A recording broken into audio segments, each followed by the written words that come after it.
Draft's back. Sign up now and build your roster with current and future stars. Go to ESPN.com/fantasy women's basketball or the ESPN Fantasy app to get started. How about that 360 cam? All of the draftees tonight looking so stylish on the orange carpet and with that 360 cam. As we see all of them showing off their outstanding looks this evening.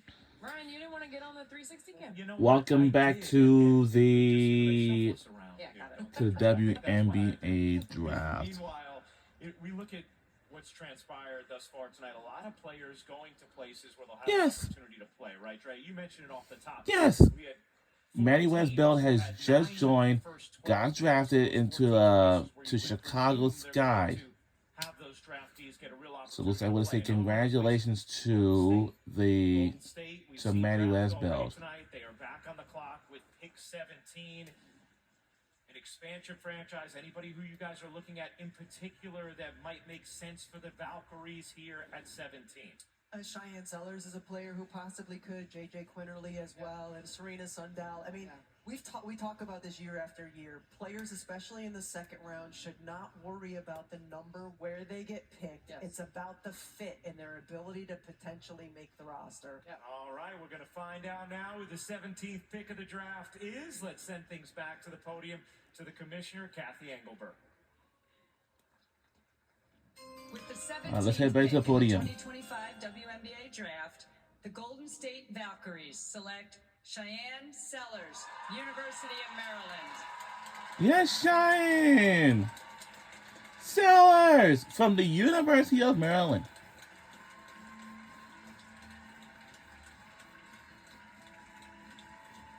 See the emotion from Cheyenne Sellers, a three-time first-team All-Big Ten player who is the only player in Maryland history with 1,500 points, 500 rebounds, and 500 assists in her career.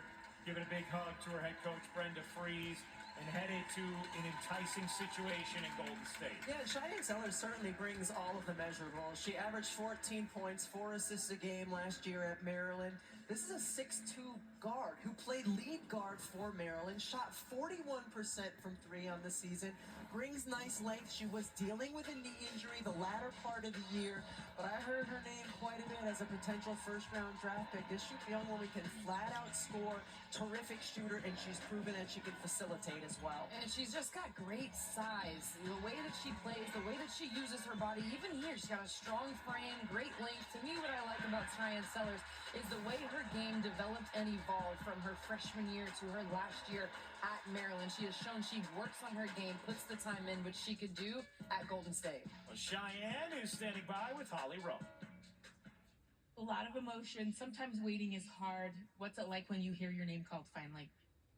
Just a sense of relief and a sense of gratitude. It's special to be here, and I'm grateful for the opportunity.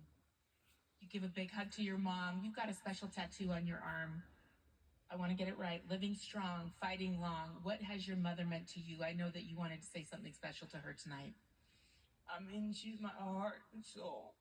I mean, genuinely, just a fighter. With MS, it shows how important it is to battle. Yep. You either feel sorry for yourself or rise to the occasion. She's helped teach you to be a strong young lady. You told me earlier this year you are a matchup nightmare. Rebecca Lobo was just detailing how great you can be, a big guard in the WNBA, and now you get a chance with a franchise that's just getting started. How can you go in and make a name for yourself quickly? I mean, just be me, soak it up. Obviously, I'm excited to play with Chloe B. It's just super amazing. All right, this is the second best thing that happened to her this week. You also got engaged, so shout out on the biggest week of your life. Yeah. Thank you. Show off that ring. Okay, nicely done, Cheyenne.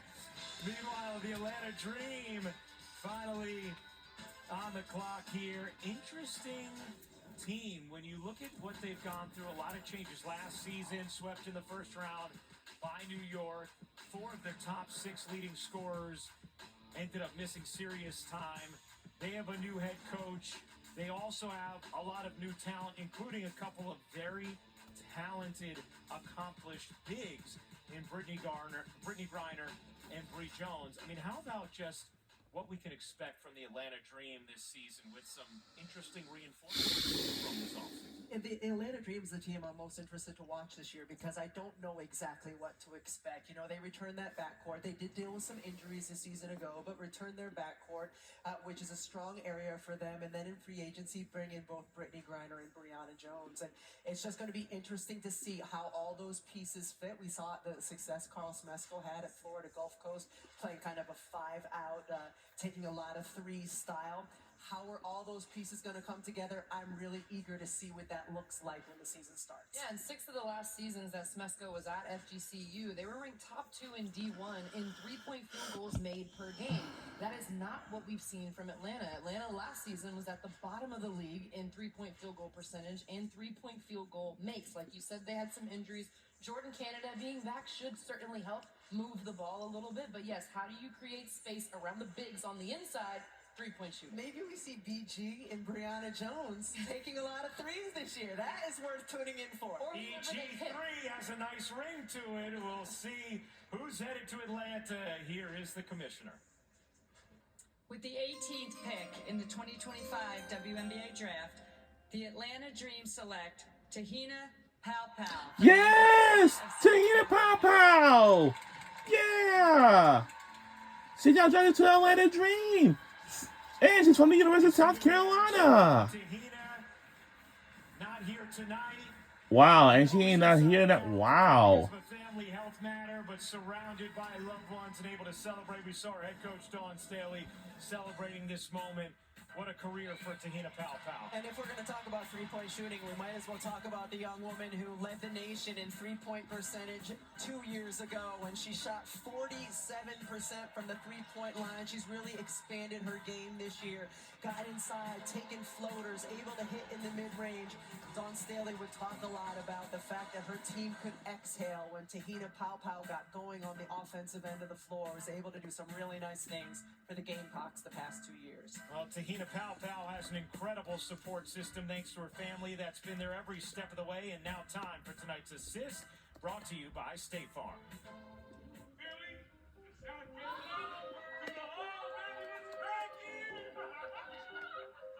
They're very big.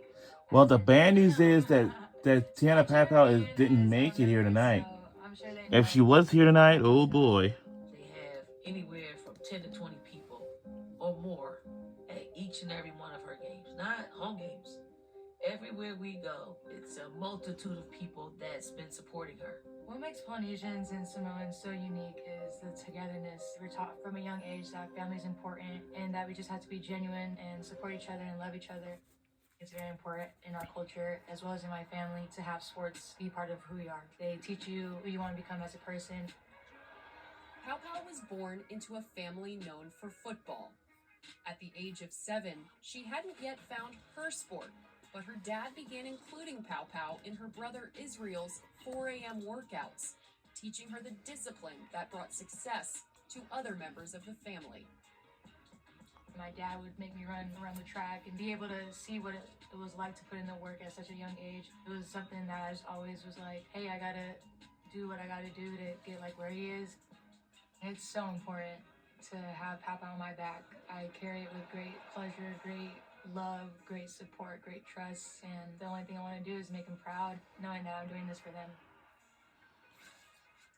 So, Tahina, you do have a lot of love and support. Over 300 people showed up for your draft watch party in Oceanside, California. Now I Shout think out to everybody Tahina there Paopao who's pouring is so much love into is you. somewhere in As you hear your Hawaii name or called something tonight, like that. what's the But let's see what she reaction has in to the room? say. Share with us that joyful moment, what you're seeing and experiencing there.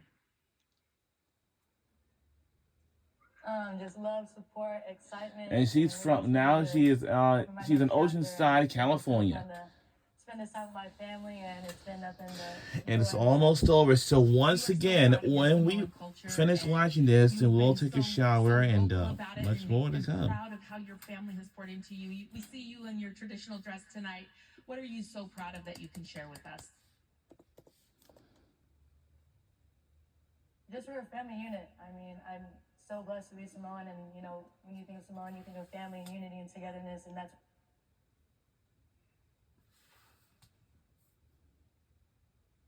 And I'm just ready to bring that culture to Atlanta.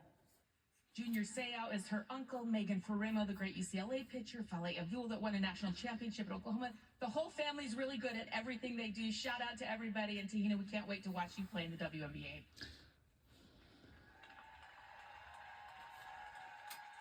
Yeah, appreciate it. Thank you.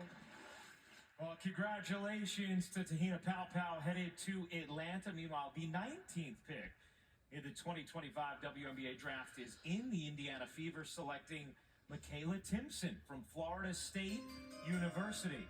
So the first pick of the night for the Indiana Fever is Michaela Timpson from Florida State. I know Amber Cox and Lynn Dunn are thrilled that this young woman was still available for the Indiana Fever. They were talking about how she plays exactly the way they want to play. She is 6'2" with a 6'10" wingspan. Ryan, she's a rim runner. What is Caitlin Clark like? Rim runners. Rim runner. She's going to throw the ball down to you. She's a rim protector as well. She's quick off the bounce, can get those offensive boards. This young woman has a great chance to stick with the Indiana Fever. The only player in D1 this past season to average 15 points, 10 rebounds, and 3 blocks. You talk about a player that has a 925, motor. 615. You mentioned Caitlin Clark, who plays with such a motor. This is a great fit. And it's not about what you said earlier. It's not about when you get picked. It's about where you get picked and how you fit with that team. Well, speaking of where you get picked and the fit, the Indiana Fever also have the 20th pick. And with that selection, the Fever take Bree Hall from the University of Yeah, South Bree! Another great move when it comes to fit. What did they just get with Michaela Timpson that we talked about, the defensive energy? What is Bree Hall known for? Her defensive presence at South Carolina. She can also run to the corner and also shoot threes, also space the floor, plays with a motor, has a ton of speed and athleticism. Another great pick for Indiana. A good culture pick, too. We were so impressed with her leadership that we've seen over the course of her career at South Carolina. And this is a player over the 6 games in the NCAA tournament, shot over 50% from the three-point line, showed that she is certainly a weapon from the perimeter. All right, the 21st pick is in as well. That one belongs to the Los Angeles Sparks. For that selection, we head back to the podium to the commissioner. With the 21st pick in the 2025 WNBA draft, the Los Angeles Sparks select Sanaya Fagan. Yes, Sanaya Fagan from the University of South Carolina.